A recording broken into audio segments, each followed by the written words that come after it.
We have this from NBC News. Trump says he wants to make IVF treatments paid for by government or insurance companies if elected.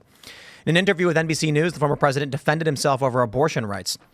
They say the former president, Donald Trump, said in an interview, if elected, his administration would not only protect access to in vitro fertilization, but would have either the government or insurance companies cover the cost of the expensive service for American women who need it. We're going to be under the Trump administration. We are going to be paying for that treatment. We're going to be mandating the insurance company pay. Asked to clarify whether the government would pay for IVF services or whether insurance companies would do so, Trump reiterated that one option would be to have the insurance companies pay under a mandate. Yes. Abortion and IVF have been a political liability for Trump, blah, blah, blah. Thanks for your opinion, NBC News. First thing I'm going to say about this. This is a low-tier issue that will move the needle barely, but Trump is pulling off a big ask maneuver. By saying he wants the government to pay for IVF, he is trying to cut off Democrats' ability to say that he wants to ban IVF. At the same time, no one's going to choose to vote or not vote for Trump based on IVF. This policy will likely never happen, but what he's basically doing is jumping over the Democrats' attack and saying, what are they saying? We want to ban it? We're going to make the government pay for it.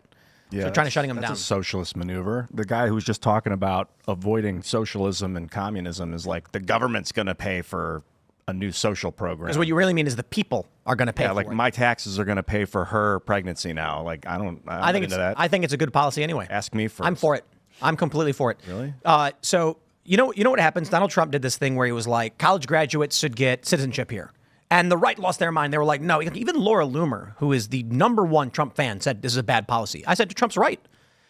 The problem is everyone immediately assumed Trump was saying everyone gets a permit to live here, whatever. No. I was like, Trump is correct. If there are people who are here who who meet certain guidelines, certain restrictions, and with a limited number of availability, we should absolutely allow people to work here if they graduated from these universities, because we don't want people coming to our universities, developing IP or getting access to our IP, and then going back to China to develop those companies. But this means what? Is the number 1,000 people per year, some low number? It just means Trump is correct, but there's got to be restrictions. Now, when it comes to the IVF thing, it can't be it should be only in necessity. A couple that is dealing with fertility issues that are struggling to conceive, who meet certain requirements, will have, in my opinion, it is a good policy, and I am not a conservative, a government covered or insurance company covered IVF. Why? Our birth rates are way too low and they're below replacement. So I'm not a laissez-faire libertarian, no government, no taxes. I actually think there are certain things we can do as a society and we should do. And I certainly think this on the surface level needs to be explored. But if the idea is the United States is a birth rate below replacement, that is apocalyptic, then I am absolutely in favor of IVF treatments for people who need it. But need is the. I'll be honest, man. I kind of agree with you. I'm into social programs, certain ones. Like they're very, very good in the right usages. You know, the fire department's phenomenal. And it's hard to be in the right usages. Yeah, but helping pregnancies is maybe no. I think the problem is that IVF has now been lumped in with abortion the way that birth control got lumped in with abortion. And I don't think those three things are exactly the same in any way, even though Democrats will lump them under the overhead of women's rights, women's reproductive rights. IVF, infertility, the birth rate, really important conversations to have. And I think that there are tremendous consequences to the conception of embryos outside the womb. You have to have a plan. We're talking about this for the show. Like, what do you do? On the other hand, it's not the same thing as having an abortion. People who are seeking abortions are probably not also seeking IVF. So we should stop sewing them together like they're one thing. And I also feel similar about birth control, right? I think if you want to take the birth control pill, that's a different conversation than I have now become pregnant and I would maybe like to terminate the life of this baby. Well, the reason those things are conflated is deliberate. So Democrats are using IVF to talk about abortion without talking about killing a baby. Yeah. Now they're talking about having babies. It's the same idea in a sense that there's a radical ability to do whatever you want with pregnancy, but they're talking about babies in a positive way. It's a brilliant attack, and it is one that Republicans have to respond to because IVF goes to not just the women, but also the idea of family. And there are many, many working women who are putting off pregnancy and want to know that they can still have babies in their 40s or whatever. And it's a huge anxiety. So it really resonates with people. But maybe Trump read this book. I don't know, because I've got it in here. I'm going to plug my book again. You actually have it in there? Yeah. The agenda. Page 81. So Trump can come in and he can issue regulations immediately, or an executive order to HHS, Health and Human Services, to explore regulations that would allow insurance companies to begin to offer coverage for fertility treatments, which are typically paid out of pocket. So it's not that every insurance policy has to offer it. And I don't think businesses should be saddled with the huge insurance costs. IVF is very expensive. But maybe you can ease the burden of some of the regulations to allow insurance plans that maybe offer you IVF and don't offer you other things. We have so many conditions that are covered under these Obamacare platinum plans, bronze plans, gold plans, whatever. Right now, you have a situation where PhDs, women with PhDs, are taking jobs as Amazon drivers and Starbucks baristas because those companies cover IVF with their insurance, and their existing policies at whatever they're working at. See, I'll give a little pushback. I mean, the idea that there are women who are trying to go into their 40s without having a family and want us to now pay for that I don't agree with. I'm saying need in terms of a healthy couple at a reasonable age saying we're having issues and IVF may be the only option. The idea to me, or I should say that I think we're suffering a cultural problem in this country where people are telling women just put it off, and then someone else will bear the brunt of that decision that you've made, or because society has told you to make it. But some people are like, they eat too much cake and then they get fat and they can't have kids. And I'm not going to pay for that. I'm not going to pay for that. But they'll be like, we don't know why we're having trouble. We're just having trouble. Well, check your diet. And agreed. And that's why I said there have to be restrictions. This cannot be, and this is the important distinction. I think it's a fair argument to say we shouldn't do this program at all because it will devolve into subsidizing bad behaviors. Fair point. Obesity, 78% of the population, something like that. I'm saying these things can work as long as they're regulated very strongly in that, no, if your issue is caused by your own bad choices, we're not bearing the brunt of that. See, I'm in favor of universal basic health care is what I describe it as. If you break a bone, then you go to a doctor, and I think the taxpayer covers the minor costs of a doctor resetting the bone and giving you one of those self-setting plaster casts or whatever. Or if you have the flu, we give you some Tamiflu because it's stupid that a 10-year-old kid dies because he got the flu. I think that's dumb. But if you've got cancer and you need advanced treatments, you need insurance for that.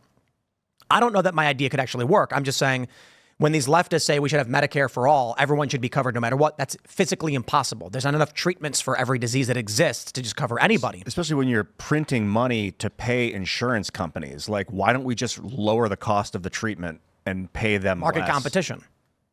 So a voucher system seems to be a decent idea. And when I look at this, I see the challenge as Democrats are going to bloat it, and they're going to try and give everybody access until the system collapses. And my proposal is, we should be maximizing the incentives for having families. Another example is the child tax credit. Mm-hmm. And I love this story. When J.D. Vance said we should expand the child tax credit, the media said J.D. Vance thinks people without children should pay more taxes. And when Kamala Harris said the exact same thing, they said Kamala Harris wants to lower taxes for parents. Right. Media is crooked. Sometimes it was the same journalist. You can actually look. There was one journalist from CBS who said something like, experts question J.D. Vance's child tax credit. And then she wrote the same article, or she wrote the article on the same topic about Kamala Harris. Yep. And it was, hooray, child tax credit. And she raised the tax credit. J.D. Vance proposed $5,000 and Kamala was $6,000. But I wonder if Kamala Harris is trying to offer Americans the Trump policies without Trump, because that's what her campaign is becoming. She doesn't have her own policies on her website. She keeps stealing Trump's ideas, no taxes on tips and stuff like that. So are we getting the wall, she's right? Now behind the wall. Yeah. So is it Trump without the Trump policies without the Trump? Well, they realized it. They realized the only thing they sat down and said, what should our policies be? And they're like, guys, we only have one issue, and it's that we are not Trump. So let's just take all of his policies, copy his campaign, and say we're not him. And that's it. Yeah, that's one thing if you challenge her, at least in interviews, she'll be like, what do you want, Trump to win? And I'm like, is that going to be her diplomacy tactic with Putin? What do you want, Trump to be president? He'd be like, yes, I do, actually. get out of my he goes, nah. trying to. Then she'd be like, "Excuse me, I'm speaking." Oh gosh, like her negotiation skills. We can't Anyway, I don't send this complain too horrible much. feminist girl boss into any sort of serious diplomatic negotiation. We all know that. It's interesting that you reference people taking jobs at Amazon a couple of years ago, and I wish I could remember the outlet, but I had read a story about women who were specifically working on Amazon warehouses because if they worked there for a certain amount of time, they would get access to one cycle of IVF through their insurance. And I find this to be interesting. Like there are lots of women who are delaying, for their career or whatever else, but there are also women who just like find themselves in a position of infertility who will do whatever they can, including very serious manual labor, to have children. I think the idea of family is something Americans resonate with, they hold very dear to their hearts. And the fact, like you pointed out, that the Democrats have managed to make infertility an issue where Republicans are on the bad side is fascinating. Right. It wasn't even an issue. Nobody was talking about getting rid of IVF. It was just this Alabama court case. But look, there are also men who are showing up without any sperm motility. And I mean, that's got other causes as well. And that's where Robert F. Kennedy Jr. comes in, and he's talking about all these mysterious health problems that we're facing as a society, which I think is fascinating. I'm not sure I agree with him on everything, but I think generally to have a candidate who's talking about health is compelling because a lot of us have anxieties about it. He's right. He wanted to get rid of the $3 trillion in Ozempic that we spend per year. He wants to spend a fraction of that on giving every family in America 3 organic meals a day. Mm-hmm. I think that might actually be a nice subsidization as opposed to letting you use your food stamps on Pepsi. And when yeah, seriously. This guys, you can use food stamps to buy candy bars.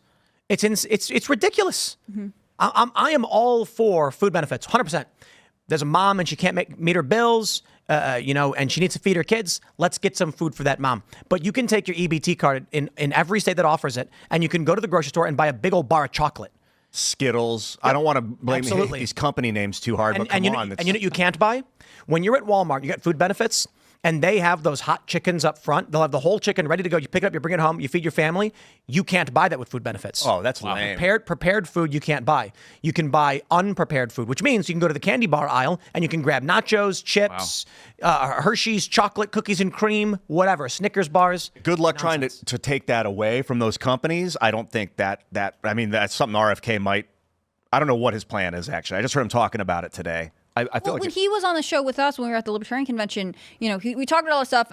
I agree with you. I don't agree with him on everything, but it was really interesting to see someone who is so passionate about the conditions of the environment and the way it affects people's health and the long-term importance of investing in especially children's health. Talk about this. I mean, there's a creativity and an innovation there that I think we would need in any successful government. And, I know a lot of people who have struggled with infertility, and their first step isn't to say, please give me IVF. It's to say, well, can I fix my diet? Can I fix my lifestyle? What's something I can do before that? Because IVF is a demanding process. It involves a lot of hormones. I mean, it's in addition to the expense, it's emotionally, psychologically, and physically taxing for, I think, everyone involved. But it doesn't seem like the government, that this is a conversation the Democrats are having. Like when Republicans talk about families, they're talking about how can we make it easier for you to be with your children, to have children? How can we give your children a better start in life? And with Democrats, it's like, how can we be as controlling to your lives as possible and also maybe give you the option to have or terminate your children? I think it's, as you mentioned, the conservative policy is how can we help you be with your kids and have more kids, and the Democrat policy is how can we help you eliminate your children. The pro-life, the intensely pro-life people that are like zero tolerance for any kind of killing of any kind of embryo, fetus, whatever. I think their resistance to IVF is that the woman is incited to produce multiple embryos. And maybe all of them could potentially become human children at some point, from embryo to child. But that 5 of them will be destroyed and only 1 of them will be taken if the parent wants only 1 kid. And so they're like, nope. Thanks for watching this clip from Timcast IRL. Make sure to check out the live show Monday through Friday at 8 p.m. on this channel. Subscribe and we'll see you all there.